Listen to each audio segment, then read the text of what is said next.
দেখা যাক কোন গাড়ি আমি পানির মধ্যে চালাতে পারবো। তো প্রথমে আছে এই পুতুল গাড়ি। আমি জানি এটা পানির মধ্যে কখনোই চলবে না। তো এরপরে আমরা এনেছি পৃথিবীর সব থেকে শক্তিশালী এবং বড় স্কেটবোর্ড। দেখা যাক এটা কি পানির মধ্যে চালানো যায় নাকি। তো এরপরে নিয়ে যাচ্ছি শক্তিশালী স্কেট শু। স্কেট শু আমি কোনোদিনও পরিনি, তাই এটা তো কোনোভাবে কন্ট্রোল করা যাবে না। তো এরপরে নিয়ে আসছি সব থেকে শক্তিশালী স্কুটার। দেখা যাক এটাতে কি হয়।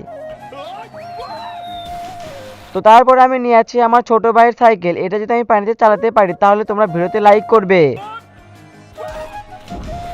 তো সবার শেষে নিয়ে এসেছি টয় কার। দেখি এটা দেখে আমি পানিতে ভাসতে পারবো। যদি পারি তাহলে তোমরা করবে সাবস্ক্রাইব। 1 2 3 গো। তার আগে তোমরা তো সবাই মাকে ভালোবাসো, আজকে দেখবো তোমরা কে কি বাবাকে ভালোবেসে। ভিডিওতে একটা লাইক এবং চ্যানেল সাবস্ক্রাইব করো। আর আমি দেখতে চাই তোমরা যদি সত্যিকারের বাবাকে ভালোবাসো তাহলে কমেন্টে আই লাভ ইউ বাবা লিখে দাও।